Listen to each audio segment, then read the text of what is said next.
ng ibang mga prinsesa, naghintay din ako ng Prince Charming. Nag-wish ako ng mga kasing cute ni Richard Gutierrez or kasing hot ni Jeremy Rosales. Nagdali kong naghintay. Nagtatanong na nga mga pinsan ko kailan daw ba ako magkaka-boyfriend. Tapos, nakilala kita at doon ko na-realize na hindi pala totoo ang mga Prince Charming. Ilang beses niya ako sa binaste, di ba? Nung una, pinasabi ko sa classmate ko, huwag mo na ako susundan. Kung hindi, isusumo kita sa guidance. Kaso, nung nagsumo ako sa guidance, kilala ka pala ng counselor kasi lagi ka nabubuli. Tsaka nung isang beses na pinahabol ka ng pinsan ko sa aso namin. Kaso, hindi rin effective. Kasi sa dalas mong dumalaw, nagkitraw ko muna si Bantay. Naaalala mo ano, niyaya mo ako mag-late sa debut ng friend mo. Pero hindi dyan kita. Ang sabi ko, may sakit si tita at kailangan bantayan. Pero, dumating ka pa rin sa bahay para dalhan kami ng fruit. Kaso, nung pangalan na basit ko sa'yo, tuluyan ka na nga sa buko. Akala ko okay na, pero parang may gawa hindi ko mapaliwanag. Hindi na ako sanay, hindi ka nakikita. Parang hindi ko na kaya matulog.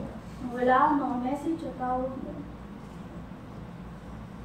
Nung una, sabi ng braces ko, wala lang yan. Pero nag-realize ko na kinikilig yung mga irregular bones ko kapag nakakausap mo ako. Na bibigyan na lang ako sa inyo ng heartbeat ko kapag katabi kita. Nagsismile na din ako sa mga involuntary muscles ko kapag inisip kita. Grabe! Sino ba niloloko? Umami na buong organs ko mula puso hanggang buto. Puta ko na lang ay tumanggap na nahulog na nga ako sa'yo. Masyado kasi ako nakinig sa kanila. Sa mga pinalait nila kapag tinatawag ka nilang mabait o beauty and the beast. Pero nung nagdesisyon akong sagutin ka, sinabi ko sa sarili ko na hindi magiging kasing babaw ng isip nila ang lalim ng pag-ibig ko sa'yo. Noong una, medyo mahirap. Lalo na kapag ginawa tayo ng 30 minutes kapag nagsiselfie. Tapos, bukas ko na ma-upload. Kasi naman, ilang editing na ginamit ko. Kahit anong filter, ayaw ko tulog. Saka, nakakainis kapag tinatawag ko nila pangit. Nakita na nga, sasabihin.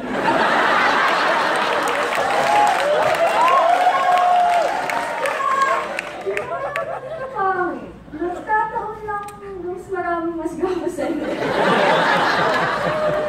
Kaya huwag ka na masal. Wala naman akong ibang gusto, ikaw lang.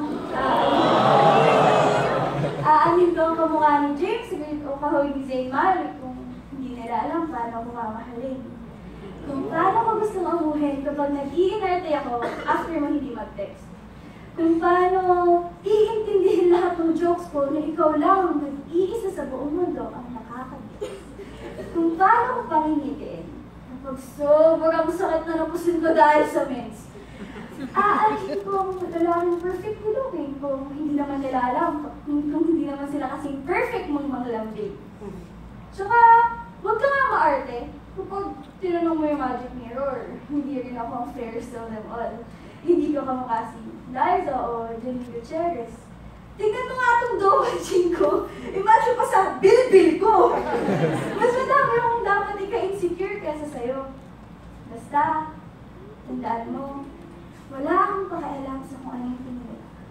Ang mahalaga, kapag nakatingin ako sa'yo, alam kong mahal kita. Tsaka kahit pangit tawag nila sa'yo, ikaw kaya nagpapaganda ng mundo ko. Lagi nila akong tinutok sa Love is Blind. Pero hindi totoo yun, ha? Hindi mo ako pinulag. Pinalakas mo pa nga vision ko para makita ang mga bagay na hindi nila nakikita sa'yo. So please, huwag ka nang makinig sa kanila. Hindi ka naka-jump cut sa. Pareho lang tayong nanalo na Pangkabuhayan Showcase. Kasi panghabang buhay na natin siya showcase kung gaano natin kamahal ang isa't isa. Uy! Uwi na! Smile na! Umakbay ka na rin. Madami pa tayong taong makakasalubong. Sanay ka na. Nagsisimula pa lang ang ating fairy tale. Matagal-tagal pa kitang ipagmamalaking ikaw, ang aking happily ever after.